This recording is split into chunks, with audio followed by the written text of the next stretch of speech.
Hey, Isaac. Hey man, how was your weekend? Oh, I guess I'll start with Friday. So I left the office and then the elevator, like key card wasn't working this time. So I actually talked to the lobby guy and then he sent me down. I realized I didn't have my keys. So I had to come back and I talked to the lobby guy again and he was not happy this time. And then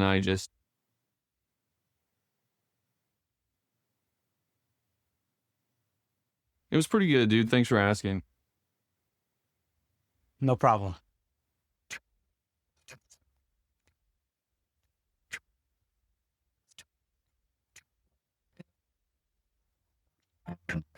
Hello and welcome to another episode of the Rich as Fuck podcast. Today I have the honor of having here from Ethical Yacht Wear. She's a really inspiring entrepreneur, businesswoman, ex-yacht crew, and really excited to have her here. Everybody, just before we get stuck into the show, please remember that this is not financial advice. This show is purely educational and informative. And with that being said, let's get stuck into it. Good morning. How are you doing, Lauren? I'm good. I'm good. Good afternoon. Yeah. So for the listeners that don't know, we've been trying for many months to get this set up. The universe was not cooperating, and both of us were sometimes tragic in replying to each other, but we made it work. So thanks for taking the time, and I'm really excited for this because it's a true testament to other yacht crew that it is in fact possible to pursue your dreams whilst being a full-time crew member. So to give people a bit of a background, where are you from? How'd you get into yachting and where are you at now? Yeah, sure, no problem. So I am originally born in the US, although I grew up in Australia.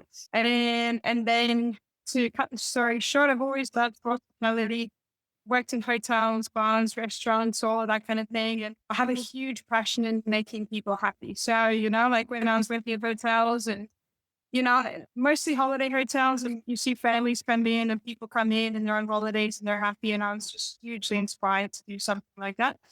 And then I was working in Australia at a hotel, and a friend of mine said to me, you can take your love for the ocean and your love for hospitality and put the two together in this wonderful industry called yachting.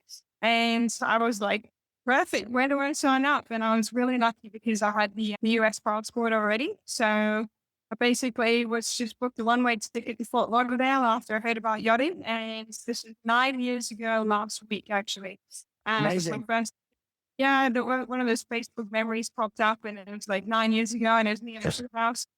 It's totally different storyline for that point. But yeah, 9 years ago, and jumped into the crew house, and within, not even before I finished my STC, I knew I'd already been on dock walk or day work or whatever it was. And yeah, I'd already received a job. And then I was on my way to New York on my first boat on the seventh day after finishing my STC on the Friday. So super Wow. exciting.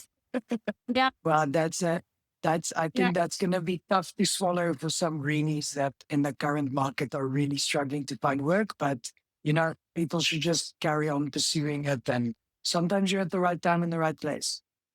Absolutely. It was a little bit different when I was doing it, and it's luck of the draw. I'm seeing super incredible, proficient, very groomed people take forever to get a job, and I'm seeing the total opposite, land something on a big night out after, being an auntie, doing no sleep and walk down the dock. So it's, you can only try, but there's no real rule book from what I've That, seen. that's it. I totally agree with you. And how long were you a full-time crew member until you decided to flex your business muscles? So probably quit full time about 4 years ago. Although I was pretty good with my, even, some of those years I do a 6 month season and make good money to where I've sort of just played a little bit for a few months. But I probably quit around 4 years ago full time. So about 5 years on board really with either full on seasons, or I was on a boat called Samadhi for about 3 years. So full time. Okay, great. And tell me, starting a business on board, you first started something called One Back. I read in a magazine article, and then Ethical Yacht Wear came about. So where did the ideas originate from? I don't mind the little baby cat in the background. I see him. He's all blurred out. Cute. got it soon. So one back started big trains. I'm not sure if you still had it in. Yeah. So one back started basically, I was on a very busy back-to-back charter season and in the laundry room for 12 hours, 14 hours a day. And I was listening to podcasts just to like get me by. And at the time, Tom Shoes and Four Oceans bracelets, two give back business models had just started up. It seems to be doing really successfully. And, you know, I've just always been an entrepreneur. I mean, when I was washing cars when I was like 6 and selling lemonade when I was 4 and anything that, you know, was entrepreneurial, I was already doing it. And then when I was doing the yachting, really like busy season, I think I was just pushed to this place where I sort of thought, you know, I love working for these wealthy people who have made their own incredible impacts in one way or another. And I was like, how can I make an impact? And then I was really inspired by Tom Shoes when they were selling shoes to like allow kids to go to school in Argentina. So you buy a pair and you give a pair of shoes. And then the Four Oceans bracelets, obviously, which are made from plastic. And now they've got a whole fleet of boats collecting plastic out of the oceans through selling those bracelets. So businesses have really been inspiring on this give back business model. So I wanted to create something where you buy one and we give one back and we also collect. And because I was in yachting, it made sense to give back to the ocean. And I made all these t-shirts. I had this really cool purple logo and I thought, this is amazing. I'm going to sell all these t-shirts and save all the plastic in the ocean. I'm pretty sure I still have 400 t-shirts in my garage in the strip there. but it's, you know, what I do say about that is you probably never start where you start.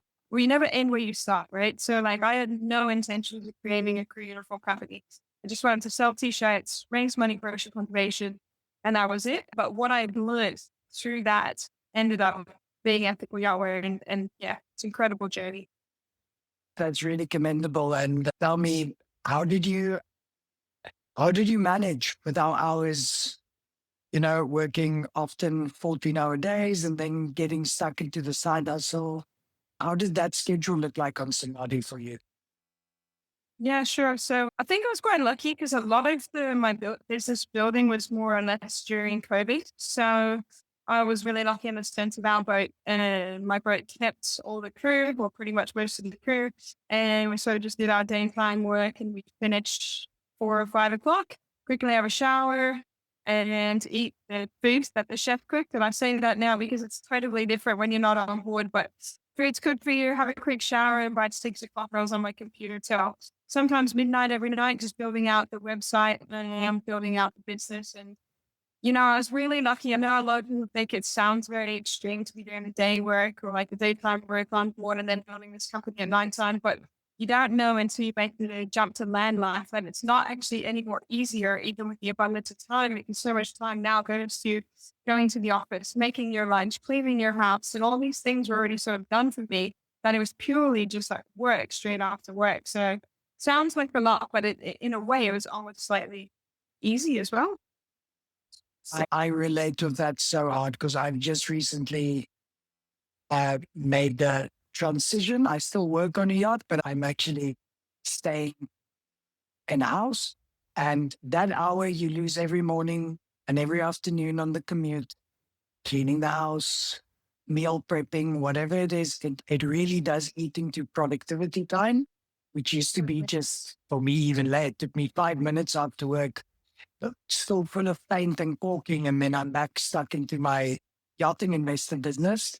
And so you're right. I think that can sometimes be a bit of a misconception. And just because you've had a physical, laborious day, if you found a project that you're passionate about, it's actually really easy to make that switch after day work to evening work because you're passionate about something and you're keen on building. So Totally. And yeah, take it for what it's worth. Like I always say to people, you're getting paid, you know, like use your weekends, use your afternoons, because, you know, like once you take the leave and you're not getting paid from the job and the house is not clean and like, you know, you've got to cook your own food and you got to buy groceries. It's, you know, like I really think stick with yachting as long as you can until you're really ready, because yeah, it's actually quite easy when you're on board.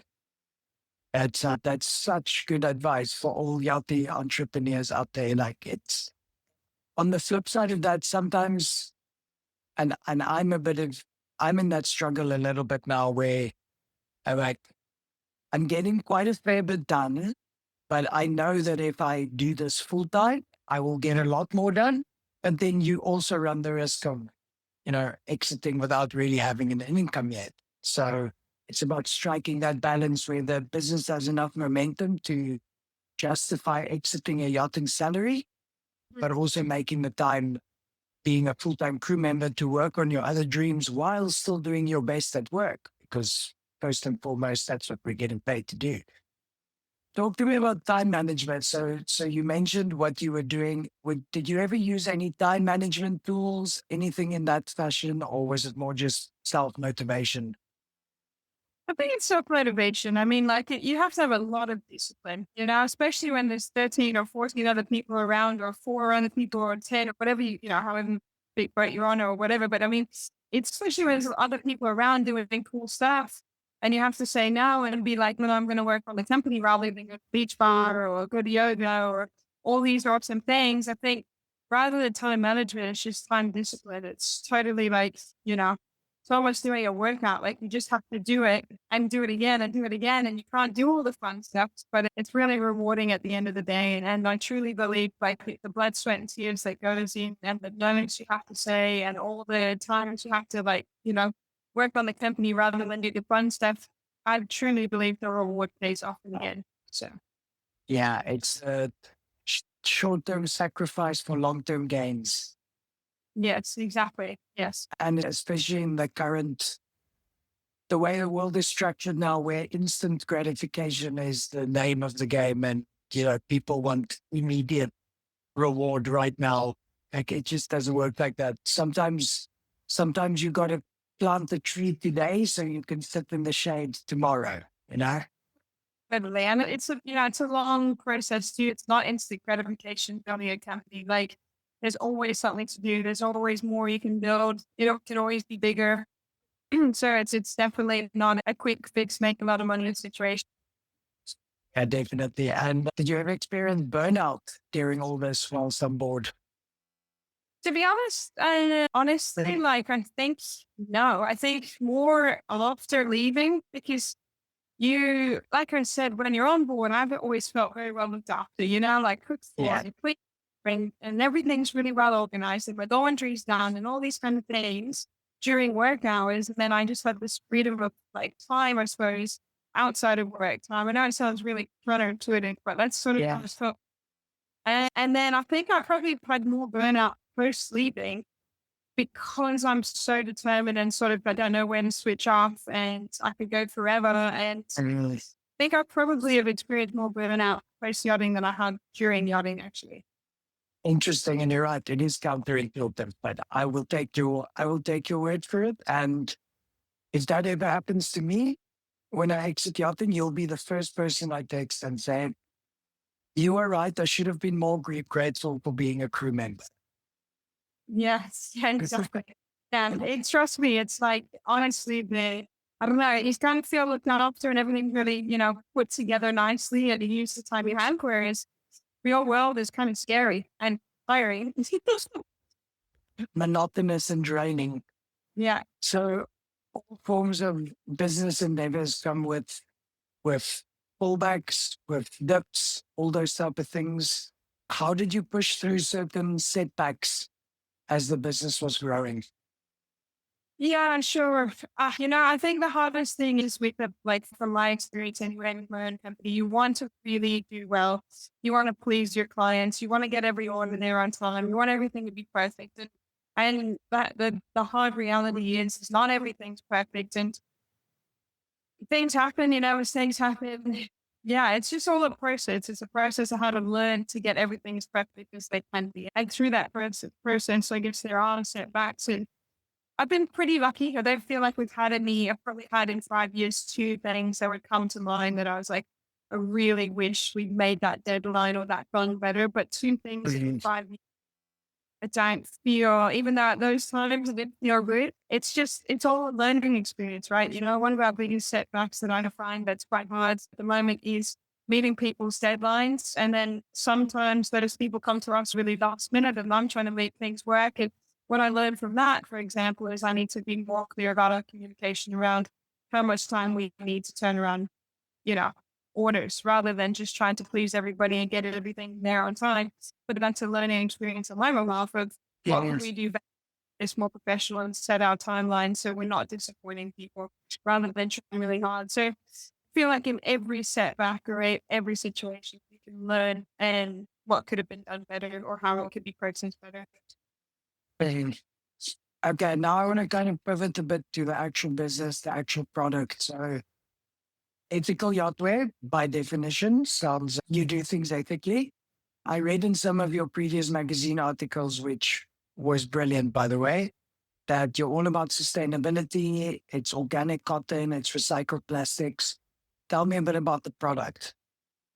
Sure. So I guess my mission was trying to create sustainable uniform, but not recreate something totally different. It's all pretty much what crew wear at the moment. We do a combination of we manufacture our own items, and then we also bring in sort of supplier brands and do say for our organic cotton t-shirts and things like that. And we don't do anything different. My whole, I guess, mission was to just change exactly what the crew are wearing now, but to be made from sustainable material. So we weren't trying to rethink, no different looks, no, just basically so there's absolutely no reason to say no to changing purely because it looks the same, it feels better. To be honest, our organic cotton is super soft and breathable rather than, chemical sort of fertilizer cotton. And so essentially it's just sustainable crew uniform, doesn't look any different. We don't charge anymore. And it's just an easy switch to using something better for the environment and for the people too, what you're wearing. And you maintain ethical sourcing. Like, what's your quality control? How do you ensure that the sources you get your materials from is in fact ethical? Yeah, sure. So we use, like I said, it's a two-part system. So we either bring in supplier brands or we manufacture. And then when we manufacture, I physically go into the factory. So currently our factory is in Turkey, one of our factories in Turkey, and I was there with them. I make sure everything is as it should be. And, not somebody's leading me and taking me to some small room with one friend. So I go to the factory where there's 200 workers making our uniform then and there with all our production to make sure that it's clean, it's safe, that people are happy, and I can physically see with my own eyes that nobody's sitting on a floor with pesticides, with toxic chemicals around them. So I go eventually, I don't feel like I could do a whole lot more than that than actually physically go yourself. And then now they have obviously these setups, strange setups where they'll present something, but I make sure my production is in front when they're making it. So we make sure. And then every supplier we use, I go through a whole process to just make sure they are who they say they are. One of our main supplier brands is a Belgian company, but they're actually raising the living wage in Bangladesh where their factories are and through their sustainable manufacturing. And so I make sure our suppliers are going above and beyond in what they're doing as well. Awesome. Well, that's really commendable. And it's kind of a testament on not just being entrepreneurial, but also being humane and, not just seeking profits, looking at the bottom line, but actually thinking about the impact that you have around you. After this conversation, I am telling our chief stew that we need to reevaluate our uniform code, and then perhaps we get ourselves some nice soft organic cotton t-shirts on board. Well done on that. And some of the hardest conversations you've had to have with employees, suppliers. Oh, it's tricky. I don't know who said it. I was reading something or listening to something. Somebody very well-known business, Steve Jobs or somebody, put this quote that I was reading the other day. And it was basically like the hardest part about work is managing other people, or the biggest part of my day. And that's the truth, it's not your orders or anything else anymore. It's purely managing the teams to get things right and get things out. And that is the hardest part of my work today, just in the sense of, we have really good teams, but it's, like I said, those deadlines, everything has to be perfect. When something's not perfect, why is it not perfect? And it's sort of like this constant battle to just, because I hold the standards really high. And we also work for the yachting industry, which has high standards already, just constantly trying to maintain that, and suppliers and production and everything, it's constantly trying to manage that. I find that very difficult to be diplomatic at the same time as making sure everything is as it should be. So that would be the biggest challenge. And look, we've had the odd employee that hasn't worked out.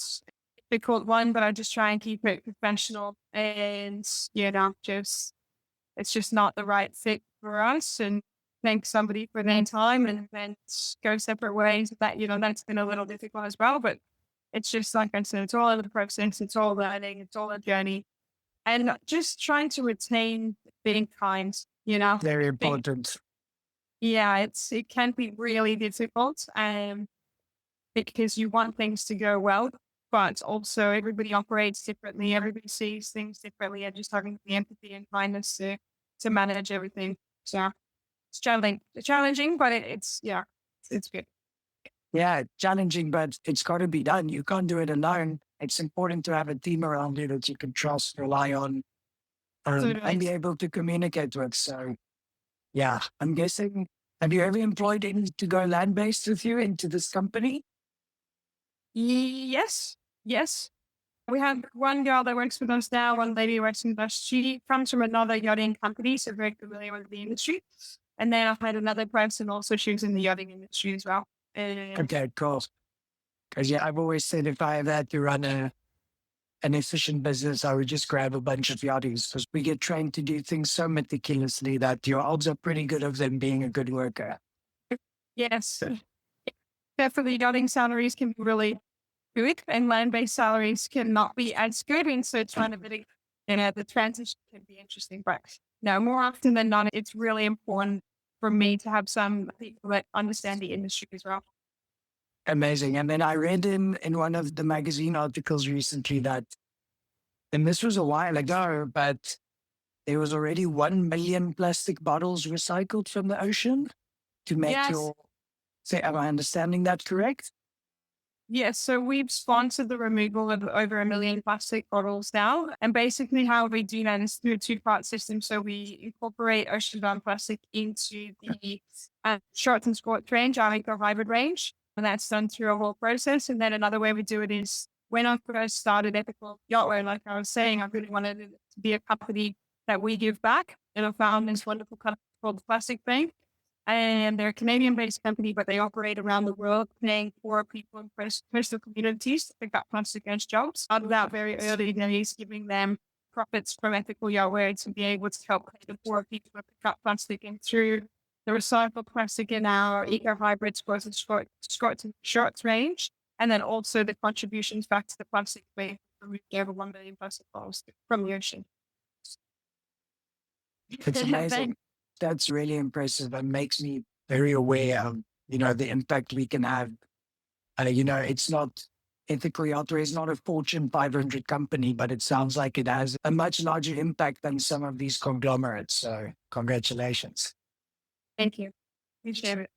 If you had to be teleported back 6 or 7 years ago when you first started working on your laptop in the crew mess on a business, what would you do differently? Nothing. Nice. Nothing. To be honest with you, I can remember my first order, and I didn't even have the company. It's just somebody else had read about one back, the interior manager for Legend, and Misha contacted me just saying, can we purchase some of your t-shirts and put Legend logo? And I was sitting on a ski lift in Mammoth in California, and I wrote this email. I was like, whoa, they want to buy my t-shirts for a boat. And to be honest, the whole journey is just amazing. That I wouldn't change a thing, to be honest. I love to hear that. And that's also another true testament that you're clearly enjoying what you're doing because, you see that the journey was important to get where you are now. And that if you don't want to change a thing, it means you're on the right spot. So very happy for you. Yeah, I'm super. And to close us out with some wisdom, what are the next steps? What's next for Ethical Yacht Wear and for Lauren? Okay, I'm about to launch 2 other companies. I've been saying it for a little while, but not just one, but 2. And I drive my own self nuts with how much I try and accomplish and everything. But then we're in the final stages of 2 other companies. And I don't know how much I want to say, but just I think, to be honest, in terms of Ethical Yacht Wear specifically, just keep giving back, increasing our client base. I've really tapped into, there's so many boats, there's so many new builds, there's so many boats being built, the environmental positive impact from the current yachting industry. So at the moment, we're just seeking and looking for the next clients so we can do that and then open up to a much broader range of industries as well. Amazing. Well, I think you and I should touch base again once your other two companies are allowed to be disclosed, and we can try use this platform as a bit of a launch pad and a marketing play, because I really admire what you do and your drive and your ambition. And yeah, for those that want to learn more about Ethical Yacht Wear, perhaps want to order some uniform, how do they get hold of you? And just send us an email at sales@ethicalyachtwear.com. And then we have contact forms all over our website, ethicalyachtwear.com. And so email is the best way for sure. Perfect. Well, I'll be sure to add that in the show notes along with the link to your business Instagram and all those nice things. And really, thank you so much for taking the time to come chat to me today. I think it's really inspiring for the next generation of yachty entrepreneurs. And kind of just a reminder to all of us that even though we work in an industry where we contribute to the problem of pollution and unsustainability, you can do something actively like you're doing to make the world a bit of a better place. Thank you. Yeah, absolutely. And if anybody ever wants, any assistance or advice, you can reach out to my probably my Instagram directly. And I love helping people. So anybody who's got any questions, just reach out there. Amazing. I'll be sure to add that as well. Thank you so much, Lauren. And all the best for the next few months.